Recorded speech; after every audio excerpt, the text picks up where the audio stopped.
सुरुवातीलाच बातमी येत आहे राज्यातील पावसासंदर्भात। नमस्कार मित्रांनो, या तारखेपासून राज्यात पाऊस वाढणार।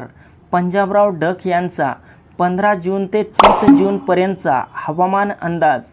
आता राज्यातील उघडीप लवकरच संपणार आणि धोधो पाऊस सुरू होणार आहे। तर मित्रांनो, जाणून घेऊयात सविस्तर बातमी, पण त्यापूर्वी ताज्या बातम्यांसाठी आपल्या यूट्यूब चॅनलला सबस्क्राईब नक्की करा।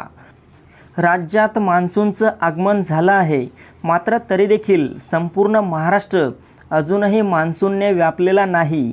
येत्या 15 जूनपर्यंत राज्यातील बहुतांश भागात मान्सून दाखल होईल असा अंदाज हवामान विभागाकडून वर्तवण्यात आला आहे।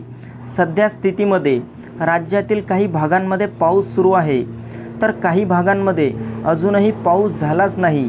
शेतकऱ्यांचे डोळे मान्सूनच्या पावसाकडे लागले आहेत। महाराष्ट्रातील अनेक भागांमध्ये पावसाअभावी पेरण्याचा खोळंबा झाला आहे।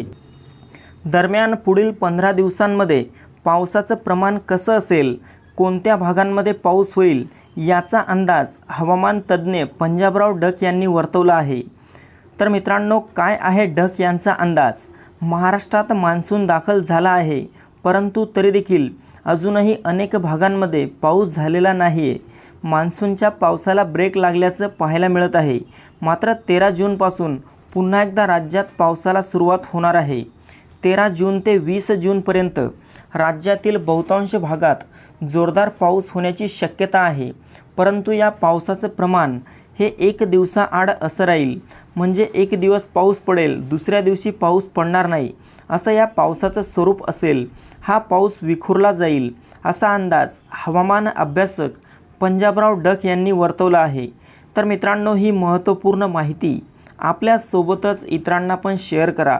तसेच या बाबतीत आपला काही प्रश्न असेल तर कमेंट बॉक्समध्ये नक्की कळवा। धन्यवाद।